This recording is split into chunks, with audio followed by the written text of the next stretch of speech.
Welcome back, everyone, to the second half of the PickNation.com report. Al DeMarco here along with Steve Budin. And Steve, let's take a look at one of the most interesting games here on the board, Kansas City and Oakland. We both talked about the Raiders last week. We both liked the Raiders. You liked them in the first half. I liked them straight up. And, of course, I told you that if you're going to play them straight up, you had to buy the half point. Your Baltimore crew, 29-14, number one NFL crew the past 4 years, 29-14, had the Raiders last week. They told you and instructed their clients to buy down the half point, so all your guys that got to play won it. Interesting, though, of course, in that game, they lost Jason Campbell, their starting quarterback, so they go out and acquire Carson Palmer, who will be seeing his first action since last year for the Bengals. And this is not the Carson Palmer pre-knee injury, 4 years ago when he was one of the top NFL quarterbacks, but still, he should be better than Jason Campbell, but you're asking a guy to come off the street, learn your system. The only thing I think that he really has going for him today is the Raiders are a run-first team. He's got Darren McFadden there, and he says, hey, Darren, here, take the ball 30 times. And, I think also this is a message to the Raider players from management and from the owners that, hey, we still think that we've got a shot this year. We're not giving up on right now. We're not just building for the future. We think we can win now. And the interesting thing is when you get a quarterback as good as Carson Palmer has been throughout his career, and you give him a second chance to right some wrongs, because obviously he didn't go out the way he wanted to, sitting at home every week, watching his team play, not even being allowed on the sideline. That's not how he wanted to end his career. Now he's got a chance to come in and right those wrongs.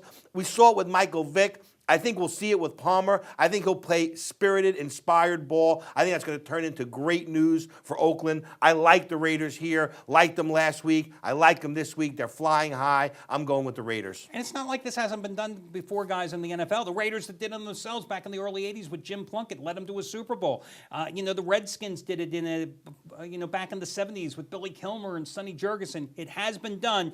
But the flip side is, for every one of these that has worked out, you've had Joe Namath going to the Rams, you've had Johnny Unitas finishing his career with San Diego, you've had Donovan McNabb turn into a journeyman the last couple of years. There's a 50-50 shot of this working or not. But I think in this case, even though Kansas City has covered 7 straight at the Oakland Coliseum, even though the road team is on a 14-1-1 run in this series, and even though the Chiefs have played much better here the past couple of weeks, I think you have to take advantage of this cheap price at 3.5, 4, and I think you have to go with the Raiders. I'm with you. And I'm not ready to say the Raiders win the Super Bowl. I'm just ready to say they beat the Chiefs at home.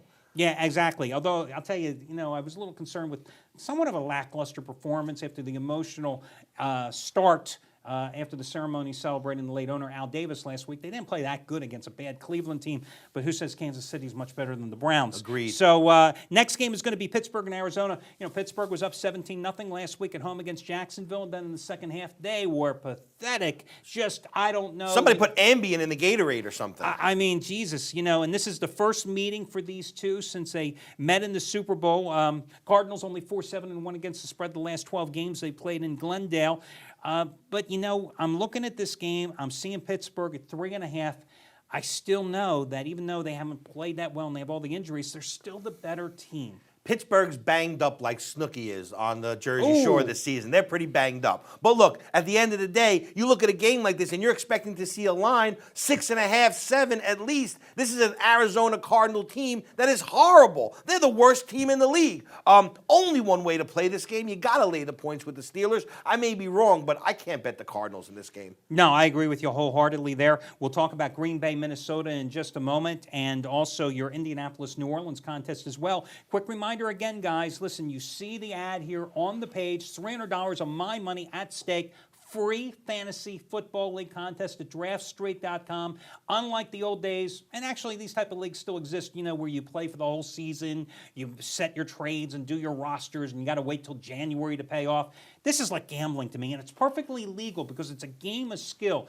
You set your team today at draftstreet.com. You have until the 1 o'clock Eastern Time kickoffs. The money and the league is determined after the Monday night game. $300 of my money at stake. Top 7 finish in the money. 2 and 3 weeks ago, I finished 7th. Steve finished 2nd last week. I finished 33rd. You draft a couple of quarterbacks, a couple of running backs, a couple of wide receivers, a tight end. You pick your special defensive team. You've got a $100,000 mythical bankroll. The example I always use is, Tom Brady costs you a little more than Tavares Jackson at quarterback. And you set your rosters. You have till 1 o'clock today. The guys do it, and it's a free contest. If you played it before, play it again. It's my money. You're trying to win my money, so I'm not complaining about it. I hope you all lose, but still, it's the greatest thing in the world. I love it, and I even love just the head-to-head competition on Draft Street, where you can go seek out a stranger, not one of your friends that you have to collect from at the end of the day, but an actual someone who's on the site, has paid their money to Draft Street. You can go head-to-head with them, and Draft Street's responsible for paying you when you win. I love it. Hey, next game we're going to talk about, and oh, by the way, guys, when you go to draftstreet.com, you've got to use DeMarco as your entry code. DeMarco, it's that simple. Use my last name. That enters you into the contest, DeMarco, at draftstreet.com for a chance to win $300. We had touched on it briefly in the first half of the show when Trace Adams was on the Green Bay, Minnesota game. I think we're pretty much in agreement that the Christian Ponder era may be starting for the Vikings, but it doesn't mean the Packers' run is going to come to an end anytime soon. They have been an absolute money-making machine. 25-9-2 ATS run, 5-1 this season. I say, I'm looking at 9 here. And, Jesus, I'm surprised it's not 12. No, absolutely. And, the Minnesota Vikings, they're just complete garbage. And the Packers have shown, like I said earlier, they should have waste management T-shirts on the way they've been taking out the garbage this year. Everybody that comes against them, it doesn't matter, double digit, doesn't matter. They seem to win, and they seem to win easy. And I think that's going to stay the same here. I like the Packers minus the 9. I think the line is cheap. Our second to last game, St. Louis and Dallas. The Cowboys gave the Patriots a run for their money last week. It is amazing. Some trends, you look at them and go, it's just computer manufactured. Other trends, you go and you scratch your head and go, how can this be possible? 11 consecutive games the Cowboys have played have been decided by 4 points or less. Well, guess what? That trend comes to an end today because I just don't see the Rams staying close here. I think Dallas puts it together today. They're the healthiest they've been since week number 1, and they score a big win in a pressure situation because they've got to deliver the big win today. I mean, I think you feel that way. I feel that. I think everybody feels that way. The New England Patriots looked like they bet the under in that game, the way they were playing. I never seen them run that much in my life. Every other game I watch them, they're throwing up top. They're throwing up top. Every single play. This game, they seemed to want the under to come out. It was crazy. And they wound up getting the win at the end. Dallas choked again. Covered again. Now they're laying 13 points. I don't know what to make out of this team. I'm looking at this total up over 44 points, and I don't see St. Louis being able to score more than 10 points. Dallas may score 30, like you said. I don't know how they're going to reach this total. I'm going under the total here.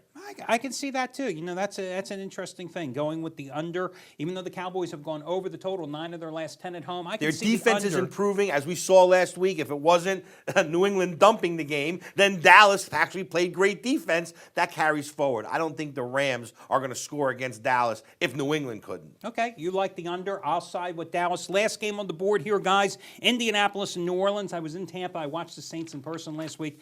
Just a bad game. They couldn't stop the run. They don't have a defense. We knew that from week number 1 against Green Bay. Drew Brees had a bad game, 3 interceptions. But listen, when Drew Brees generally has a bad game, he rebounds strong, and that's why I like New Orleans against Indianapolis.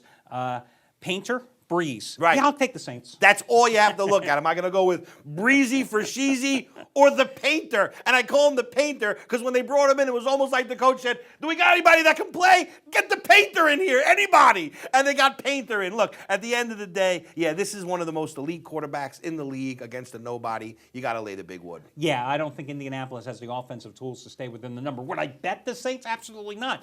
But that's why you're here, to get the opinions. Remember, guys, you can also get my daily video report every single day here at the site. Money-saving discount coupon codes, free service offers, plus my insight and free picks on numerous games every single day. And what a lot of people don't know out there is most of our handicappers give free picks every day. So a lot of people think you could just come to the site and buy stuff, but you get free scores, free odds, free premium analysis on a free game from almost every handicapper on the site. There's all kinds of reasons to come to the site. Make it your #1 stop for shopping when you want to win money on Sundays in the NFL. Guys, that'll do it for this week's show. Al DeMarco here for Steve Budin. We will catch you next week on the PickNation.com reports.